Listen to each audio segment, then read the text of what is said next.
I thank all briefers for their inputs. I shall now make a statement in my capacity as the Prime Minister of India. Excellencies, maritime security पर इस अहम चर्चा में जुड़ने के लिए आप सभी का धन्यवाद। मैं सिक्योरिटी जनरल के सकारात्मक संदेश और यूएन ओडीसी की एग्जीक्यूटिव डायरेक्टर द्वारा ब्रीफिंग के लिए आभार व्यक्त करता हूं। मैं रूस के राष्ट्रपति, केनिया के राष्ट्रपति और वियतनाम के प्रधानमंत्री की उपस्थिति के लिए भी हृदय से आभार व्यक्त करता हूं। एक्सेलेंसीज, समंदर हमारी साझा धरोहर है। हमारे समुद्री रास्ते इंटरनेशनल ट्रेड की लाइफलाइन है और सबसे बड़ी बात यही है कि ये समंदर हमारे प्लेनेट के भविष्य के लिए बहुत महत्वपूर्ण है। लेकिन हमारी इस साझा समुद्री धरोहर को आज कई प्रकार की चुनौतियों का सामना करना पड़ रहा है। पायरेसी और आतंकवाद के लिए समुद्री रास्तों का दुरुपयोग हो रहा है। अनेक देशों के बीच मैरीटाइम डिस्प्यूट्स हैं और क्लाइमेट चेंज तथा प्राकृतिक आपदाएं भी मैरीटाइम डोमेन से जुड़े विषय हैं। इस व्यापक संदर्भ में अपनी साझा सामुद्रिक धरोहर के संरक्षण और उपयोग के लिए हमें आपसी समझ और सहयोग का एक फ्रेमवर्क बनाना चाहिए। ऐसा फ्रेमवर्क कोई भी देश अकेले नहीं बना सकता। ये एक साझा प्रयत्न से ही साकार हो सकता है। इसी सोच के साथ हम इस महत्वपूर्ण विषय को सुरक्षा परिषद के समक्ष लेकर आए हैं। मुझे पूरा विश्वास है कि आज की हाई लेवल चर्चा से विश्व को मैरीटाइम सिक्योरिटी के मुद्दे पर मार्गदर्शन मिलेगा। एक्सेलेंसीज, इस मंथन को स्ट्रक्चर देने के लिए मैं आपके समक्ष 5 मूलभूत सिद्धांत रखना चाहूंगा। पहला सिद्धांत, हमें मैरीटाइम ट्रेड में बैरियर्स हटाने चाहिए। हम सभी की समृद्धि मैरीटाइम ट्रेड के सक्रिय फ्लो पर निर्भर है। इसमें आई अड़चनें पूरी वैश्विक अर्थव्यवस्था के लिए चुनौती हो सकती है। फ्री मैरीटाइम ट्रेड भारत की सभ्यता के साथ अनादिकाल से जुड़ा हुआ है। हजारों वर्ष पहले सिंधु घाटी सभ्यता का लोथल बंदरगाह समुद्री व्यापार से जुड़ा हुआ था। प्राचीन समय के स्वतंत्र मैरीटाइम माहौल में ही भगवान बुद्ध का शांति संदेश विश्व में फैल पाया।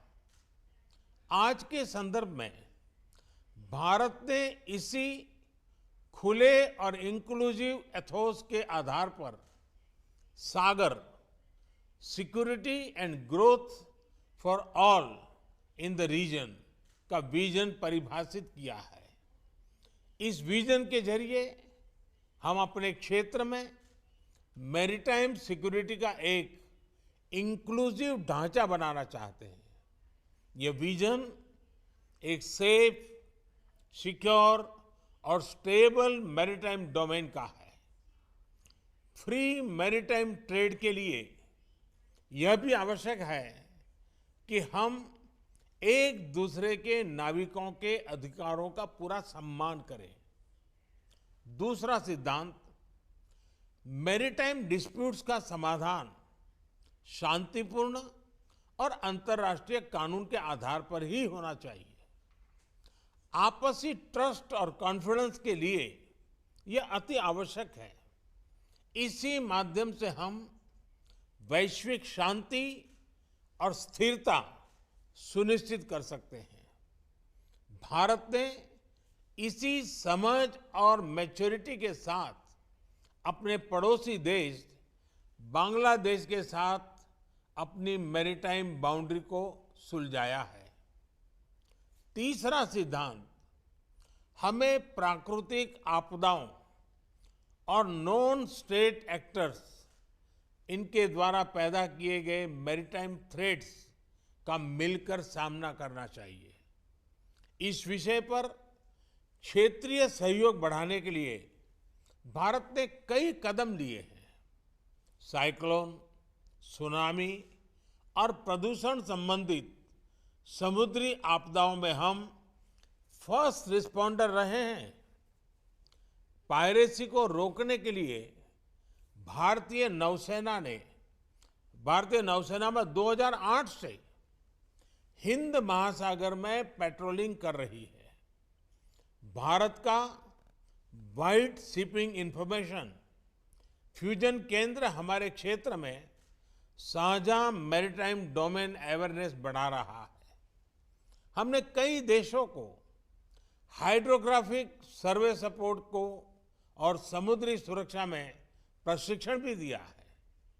हिंद महासागर में भारत की भूमिका एक नेट सिक्योरिटी प्रोवाइडर के रूप में रही है।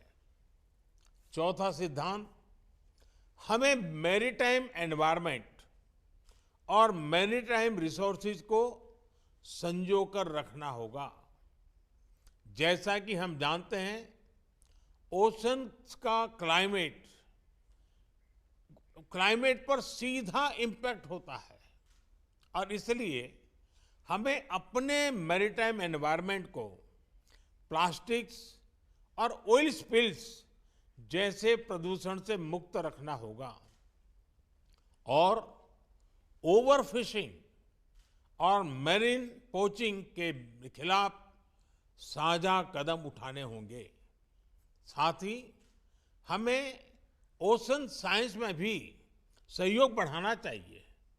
भारत ने एक महत्वाकांक्षी डीप ओशन मिशन लॉन्च किया है। हमने सस्टेनेबल फिशिंग को प्रोत्साहन देने के लिए भी कई पहले ली है। पांचवा सिद्धांत, हमें रिस्पॉन्सिबल मैरीटाइम कनेक्टिविटी को प्रोत्साहन देना चाहिए।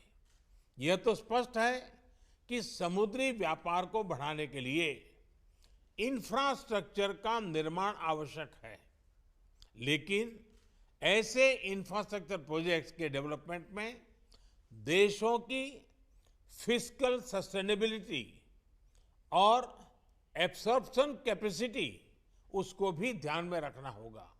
इसके लिए हमें उचित वैश्विक नॉर्म्स और स्टैंडर्ड्स बनाने चाहिए। एक्सेलेंसीज, मुझे विश्वास है इन 5 सिद्धांतों के आधार पर मैरीटाइम सिक्योरिटी कोऑपरेशन इसका एक वैश्विक रोड मैप बन सकता है। आज की ओपन डिबेट की उच्च और सक्रिय भागीदारी यह दिखाती है कि यह विषय सुरक्षा परिषद के सभी सदस्यों के लिए महत्वपूर्ण है। इसके साथ मैं एक बार फिर आपकी उपस्थिति के लिए आपका आभार व्यक्त करता हूं। धन्यवाद।